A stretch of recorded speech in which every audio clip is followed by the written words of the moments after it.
सैलाब है बहन जी का। मोदी जी कह रहे हैं कि 400 हम ला रहे हैं। वो झूठ का प्रचार है। वो मोदी मीडिया है, वो गलत खबर देता है और झूठ बोलता है। पूंजी केवल 2 परिवारों में सिमट गई है, तो जनता सब जान गई है। इस बीजेपी सरकार को हटाएगी। वैलिड से चुनाव कर लो, 40 भी नहीं आएंगी। अंधभक्तों को समझाया नहीं जा सकता। मोदी जी तो कह रहे हैं कि 400 पार। वो तड़ी पार होंगे, तड़ी पार। 400 पार नहीं, तड़ी पार। ईडी सीबीआई उपयोग करके नेताओं को गिरफ्तार करते हैं और झूठ बोलते हैं। सारा भ्रष्टाचार उजागर हो जाएगा। प्रधानमंत्री पर्सनल केयर फंड बनाकर रकम दबा रखी है, इलेक्ट्रोल के तहत दबा रखी है। विपक्ष की सरकार आएगी, पता चल जाएगा। बीजेपी को बताया हम चुनाव हार रहे हैं, अपने इसीलिए 400 पार का नारा दे रहे हैं, विपक्ष के नेताओं को तोड़ रहे हैं। नगीना लोकसभा क्षेत्र में जो पहले फेज का चुनाव होने जा रहा है यूपी में, उसके 8 सीटों पे नगीना भी उसमें शामिल है। और आज हम जहाँ खड़े हैं, यहाँ पे आकाश आनंद जो है रैली कर रहे हैं बीएसपी की पार्टी। और यहाँ जो हमारे उम्मीदवार हैं सुरेंद्र पाल जी हैं, जो कि बीएसपी के उम्मीदवार हैं। सर क्या लग रहा है सर, इस पर कौन जीतेगा सर? सैलाब है बहन जी का। बहन जी का सलाह। लेकिन मोदी जी कह रहे हैं कि 400 हम ला रहे हैं। वो झूठ का प्रचार है। वो मोदी मीडिया है, वो गलत खबर देता है और झूठ बोलता है, तो वो चलेगा नहीं। अब जनता पहचान गई है कि ये अब बहन जी की सरकार आने वाली है और कोई उनकी टक्कर में नहीं है। उन लोगों का कहना कि मोदी जी कह रहे हैं कि 140 करोड़ की जनता उनका परिवार है और वो उनका साथ देगी। नहीं, बिल्कुल नहीं। अरे यहाँ तो वो मतलब जो प्रत्याशी लड़ा रहे हैं अपने, वो भी जीत नहीं पाएंगे, बहुत वोटों से हारेंगे, कहीं टक्कर में नहीं खड़े हैं। तो 400 पार का तो सवाल ही नहीं उठता। पिछला जो 10 साल का शासन उनका गुजरा है सर, कैसा देखते हैं जो पिछले 10 साल का शासन मोदी जी का गुजरा है? महंगाई से त्रस्त है जनता, किसान त्रस्त है, मजदूर त्रस्त है, छोटा व्यापारी त्रस्त है। और हिंदू मुस्लिम करा के केवल सत्ता प्राप्त करना चाहते हैं। पूंजी केवल 2 परिवारों में सिमट गई है, तो जनता सब जान गई है। इस बीजेपी सरकार को हटाएगी। और बहन जी को क्या मैसेज देना चाहेंगे हमारे चैनल के थ्रू, क्या मैसेज देना चाहेंगे? मैसेज तो ये मैं देना चाहूँगा कि बहन जी की सरकार ले आओ, संविधान सुरक्षित होगा, सब सुरक्षित हो जाएंगे, अमन चैन का शासन होगा। तो आपने सुना सुरेंद्र पाल जी को, जो कि यहाँ से उम्मीदवार हैं बीएसपी के। और आज यहाँ पे खुद आकाश आनंद जो यहाँ आए हुए हैं रैली में, हम अपने कैमरामैन से कहेंगे कि जरा वो भीड़ की ओर अपना कैमरा घुमाएंगे। ये देखिए यहाँ जो एक काफ़ी बड़ी संख्या में लोग यहाँ मौजूद हैं बसपा की रैली में। आज से ठीक कुछ दिनों बाद 19 अप्रैल को जो है पहले चरण के तहत यहाँ पर चुनाव होने वाले हैं। इसी चीज़ को लेकर हम यहाँ कुछ लोगों से बात करेंगे जो यहाँ हैं। सर क्या लग रहा है, कौन जीतेगा इस बार? बसपा जीते, लेकिन उनका कहना है 400 पार। किसका? मोदी जी कह रहे हैं। हवा में बात करने से कुछ नहीं होता। लेकिन उनका तो कहना है कि हमने बहुत काम किया है, पूरी जो 140 करोड़ की जनता है वो मेरा परिवार है। वैलिड से चुनाव कर लो, 40 भी नहीं आएंगी। 40 भी नहीं आएंगी? नहीं आएंगी। पिछले 10 साल का शासन आप उनके कैसा देखते हैं? एकदम रद्दी, बेकार, कूड़े के भाव। तो आखिर क्या वजह है जो आप इतने विश्वास के साथ कह रहे हैं कि इस बार हम लोग यहाँ जीतेंगे? बहन जी के शासनकाल में सबसे ज्यादा नौकरियां युवाओं को मिली हैं, सबसे ज्यादा कॉलेज बने हैं। इन्होंने कॉलेज से ज्यादा मंदिर मस्जिद बनवाए हैं, मस्जिद तोड़वा रहे हैं, मंदिर बनवा रहे हैं, कैसे चलेगा? लेकिन मोदी जी के कहना और उनके जो समर्थक हैं वो कहते हैं कि विश्व में पूरा डंका बज रहा है भारत का। अंधभक्तों को समझाया नहीं जा सकता। उन अंधभक्तों से पूछे कि देश बेरोजगारी में कहाँ जा रहा है, युवाओं को नौकरी नहीं मिल रही। मैंने BSc MSc एग्रीकल्चर किया हुआ है। मुझे उम्मीद है कि बहन जी आएंगी, नहीं बाहर लाएंगी, नौकरियां मिलेंगी युवाओं को, युवा भटकेगा नहीं। आकाश आनंद जी के बारे में क्या कहना चाहेंगे? अब मायावती ने उन्हें अपना उत्तराधिकारी घोषित किया है। देखिए, आकाश आनंद जी युवा हैं और एक बार युवाओं ने भरोसा किया था अखिलेश जी पे, उनका प्रशासन भी ठीक रहा कुछ हद तक। लेकिन जो आकाश आनंद जी पढ़े लिखे एजुकेटेड हैं, तो युवाओं को कहीं ना कहीं बहुत अच्छी सपोर्ट मिलेगी, बहुत अच्छा समर्थन युवाओं का मिलेगा। और अभी आप देखेंगे जब आकाश आनंद जी की रैली है और उनके साथ जो लोग आएंगे, कम से कम 2000 से 2500 लोग उनके साथ एंटर करेंगे यहाँ पे, जो उनका हाईवे पे बाहर इंतजार कर रहे हैं। सर क्या लग रहा है, कौन आएगा इस बार चुनाव में? इस बार हाँ, सुरेंद्र पाल जी आएंगे। सुरेंद्र पाल जी आएंगे। मोदी जी तो कह रहे हैं कि 400 पार। वो तड़ी पार होंगे, तड़ी पार। 400 पार नहीं, तड़ी पार। हाँ, पार हो जाएंगे। विधानसभा अध्यक्ष मास्टर नरेंद्र रहतौर। हाँ, क्या पूछना चाहे पूछो। कह रहे हैं कि मोदी जी कहना है कि पूरा देश उनका परिवार है और इसलिए वो 400 लाएंगे। वो कह रहे हैं वो थैला लेके ही जाएंगे, परिवार उनका कोई नहीं है, उनकी तो बीवी भी उनके साथ नहीं है। तो परिवार तो क्या होगा जब बीवी के बच्चे ही नहीं है, तो परिवार तो हमारा है। बहुजन समाज पार्टी का परिवार, हर समाज हमारा है, हमारा भाई है, हमारा चाचा है, हमारे ताऊ है, सब हमारे ही है। बहुजन समाज पार्टी बहुत बड़ा समाज। 10 साल हो चुके हैं मोदी शासन के, तो क्या कैसा देखते हैं आप उनको? ऐसा देखते हैं कि ऐसी सरकार कभी अंग्रेजों की आई थी, उससे भी बदतर सरकार है। अंग्रेजों से भी बदतर सरकार है। अंग्रेजों से बदतर। अंग्रेज ईमानदार तो थे, ईमानदार से काम कराते थे, ये तो उनसे भी चल बसे, जो विदेशी वालों से भी चल बसे।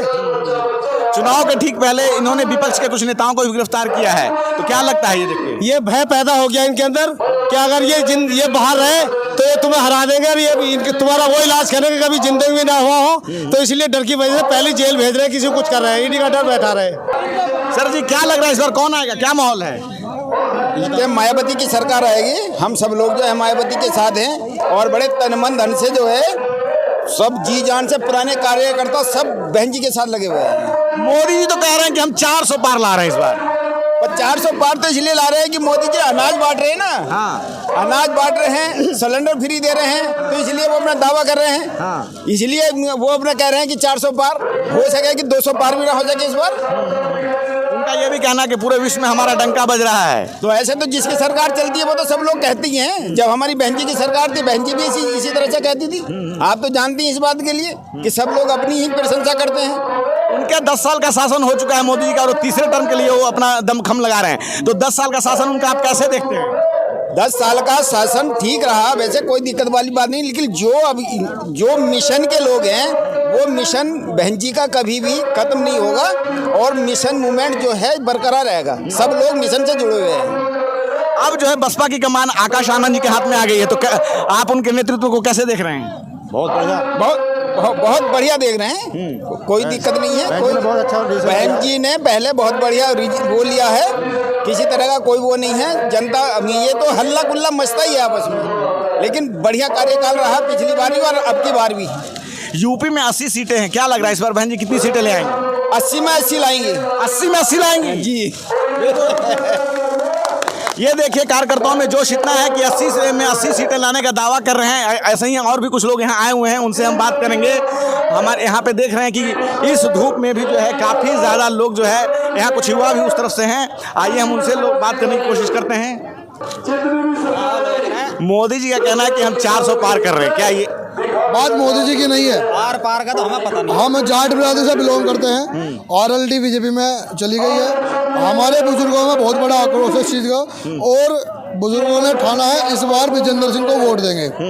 बिजनौर लोकसभा में विजेंद्र सिंह की बहुत अच्छी लहर चल रही है, और वो ऐसे व्यक्ति हैं जो जीवन में पहला इलेक्शन लड़ रहे हैं, लेकिन किसान और मजदूर के लिए पहले से ही लड़ाई लड़ते हुए आ रहे हैं। मोदी जी का शासन का 10 साल हो चुके हैं, कैसा देखते हैं उनके शासन को?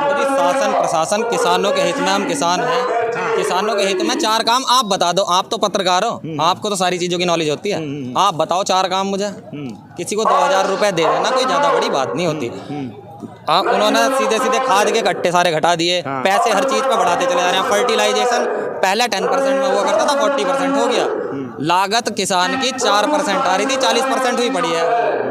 किसानों के हित की एक बात बता दो मुझे, जो किसान आदमी फालतू ज़्यादा राजनीति का पता नहीं। मोदी जी का कहना है कि 2022 में किसानों की आय दोगुनी हुई है, उन्होंने वादा किया। तो 2014 से हो रही है साहब। हाँ। 2014 से आय व्यय सब दुगने हो रहे। व्यय हो गया 40 गुना, आय का आप कैलकुलेटर उठा के देख लो ना। हो मैं बताऊं, गन्ने पे 20 रुपए बढ़ाए दिखे हैं इस बार, और फर्टिलाइजेशन 40% हो गया। पहला किसान देसी खाद से काम चला लिया था, आज इतनी तमाम कंपनियों ने आके ऐसी लगा दी। ट्रैक्टर पे टैक्स, गन्ने पे वो कह रहे थे अपना प्रोडक्ट कहीं बेच लो ले जाकर। मैं अभी मिल की दूसरी मिल में ले जाकर ट्राली खड़ी करूं, मेरी तुलवा भी दे तो कोई। तो क्या आप ये कहना चाहते हैं कि इस बार जो किसान, पश्चिमी यूपी के जो किसान है, वो मोदी जी को वोट नहीं करने वाले हैं? किसान थोड़ा सा परेशान है जी। वोट तो जो करेगा वो करेगा ही, पर किसान परेशान ज़्यादा हो रहा है, परेशान है। तो आपने सुना हमारे साथ युवा साथी को जो कह रहे हैं कि किसानों की परेशानी जो है मोदी काल में लगातार बनी हुई है, और इस समय जो है किसान उनसे काफ़ी नाराज़ हैं। और इसी क्रम में हमने देखा था कि कुछ दिनों पहले ही दिल्ली के रामलीला मैदान में भी किसानों ने एक महारैली की थी। और भी कुछ लोगों से यहाँ बात करना चाहेंगे। सर क्या लग रहा है, सर कौन आएगा सरकार में? हाँ, बहन जी आएंगी। बहन जी आएंगी, लेकिन मोदी जी का कहना है कि हम 400 ला रहे हैं। वो तो जुमलेबाजी है उनकी। जुमलेबाजी है, लेकिन उनका कहना है कि 140 करोड़ की जो जनता है वो उनका परिवार है। जनता देख चुकी है। हाँ। देश को कितने कर्जे में डाला है उन्होंने, देख चुकी है जनता।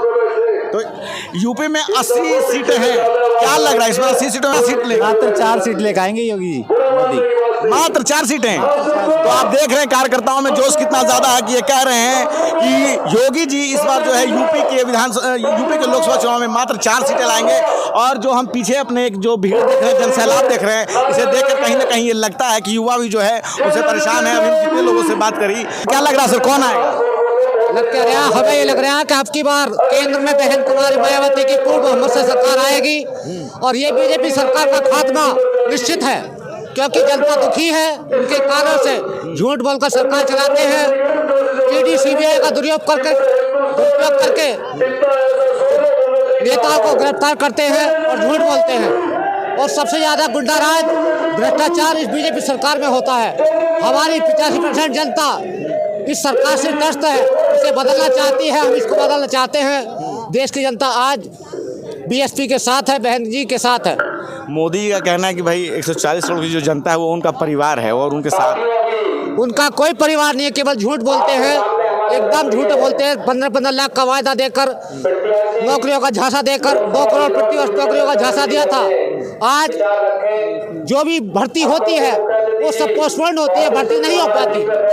और देश की जनता इसी बेरोजगारी से, नौकरी व्यापार से त्रस्त होकर इस सरकार को बदलना चाहती है। और अब की मोदी तो कह रहे हैं कि हर साल 2 करोड़ रोजगार हम लोगों ने दिया है। ये सब झूठी कागजों में कार्रवाई है, केवल ऐसे है जैसे ईडी सीबीआई विपक्ष वालों पर चलती है, अपने आप पर नहीं। क्या भाई साहब, क्या लग रहा है कौन आएगा, बहन जी या मोदी? हमें तो हाथी दिख गया, लेकिन मोदी तो कह रहे हैं ना कि हम कह रहे देखो बच्चे हमारे भी पढ़े लिखे हैं, हर पेपर दे में लीक कर दे तो फायदा क्या उससे। बस जैसे भी हम तो बहन जी को उसमें वोट देते हैं। सर आप बताइए क्या लग रहा है सर, इस बार चुनाव में कौन आ रहा है? Bahujan Samaj party, BSP. लेकिन मोदी जी कह रहे हैं कि हम 400 सीटों का जो है नंबर वो छूने जा रहे हैं। वो तो 400 पार बैठे हैं पहले ही, उन्हें क्या जरूरत है लड़ने की? उन्हें तो स्टेटमेंट देने की जरूरत भी नहीं है, वो तो 400 पार है, वो तो बेकार घूम रहे हैं। अगर वो इतने 400 पार है और मजबूत है तो कांग्रेसों को तोड़ तोड़ के क्यों ले जा रहे हैं विरोधी दल के नेताओं को? सब झूठ प्रोपेगेंडा है, झूठ पे सब कुछ टिका है। और बहुजन समाज पार्टी अपनी ताकत के साथ अकेली चुनाव लड़ रही है और हमारे प्रत्याशी जीतेंगे। लेकिन सर उन्होंने काम किया है ना सर, धारा 370 खत्म कर दिया है, राम मंदिर बना दिया है। उन्होंने राम मंदिर बना दिया और उनकी एक नेता कहती है भारत तो 2014 में आजाद हुआ था, उसमें मूर्खों की संख्या बहुत ज्यादा है। उन्हें यही पता नहीं है कि भारत कब आजाद हुआ था, कब सुखदेव, राजभर, भगत सिंह को फांसी लगी थी, कितने लाखों लोग कुर्बान हुए थे जब देश को आजादी मिली थी।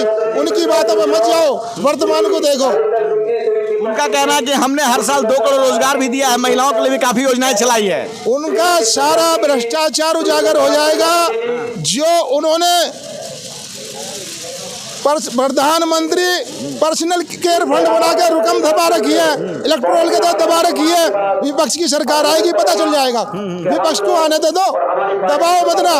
अभी केजरीवाल को जेल भेज दिया, सोरेन को भेज दिया, जेल भेजते रहेंगे लेकिन काम चलते रहेंगे। विपक्ष आ रहा है, मजबूती से आ रही है और बहुजन समाज पार्टी मजबूती से जीत रही है। चुनाव के ठीक पहले विपक्ष को कुचलने का प्रयास किया गया है, केजरीवाल जी को गिरफ्तार किया गया, झारखंड से हेमंत सोरेन जी को गिरफ्तार किया, कांग्रेस का अकाउंट भी बंद किया गया। ये सब ठीक चुनाव के पहले हो रहा है, तो आप इसको कैसे देखते हैं? बीजेपी कमजोर है, अपनी कमजोरी को दबाने को तो कर रही है। अगर ताकतवर होती बैठी रहती। भाई कमजोर आदमी तो ये काम करता, क्या समझे? वो अपने कमजोर है, उसे पता है कि हम हार रहे हैं। बीजेपी को पता है हम चुनाव हार रहे हैं, अपने इसीलिए 400 पार का नारा दे रहे हैं, विपक्ष के नेताओं को तोड़ रहे हैं। और क्या करें आप बताओ, आपको तो ज्यादा पता। तो आपने देखा कि किस तरह से जो यहाँ पार्टी के कार्यकर्ता है वो कैसे अपना दम भर रहे हैं कि इस बार जो है बीजेपी की सरकार जो है नहीं बनने वाली है। हमारे कैमरामैन जो आपको देख रहे हैं कि ये कितनी बड़ी जनसैलाब की भीड़ यहाँ उमड़ी पड़ी है और कार्यकर्ताओं का जोश कितना ज्यादा है ये जो है हम देख रहे हैं। बीएसपी के कार्यकर्ता वो हैं, वो लगातार ये कह रहे हैं कि इस बार जो है यूपी में 80 से 80 सीटें जो है वो बहन जी जीतने जा रही हैं, क्योंकि पिछले 10 सालों में जो भाजपा का शासन है वो बहुत ही बेकार रहा है, हमेशा वो संविधान बदलने की बात करते हैं। तो ऐसे में आप क्या है आपकी राय, आप अपनी राय हमें कमेंट में जरूर बताएं। नेशनल दस्तक से मैं रंजय कुमार, कैमरामैन श्रवण के साथ। नेशनल दस्तक की आपसे गुजारिश है कि अगर इसको बचाना चाहते हैं तो नेशनल दस्तक को सब्सक्राइब करने के लिए रेड कलर के सब्सक्राइब बटन को दबाएं, फिर बेल आइकन की घंटी दबाएं। नेशनल दस्तक को बचाने के लिए बहुत जरूरी है कि हर खबर को शेयर करें, लाइक करें, कमेंट जरूर करें।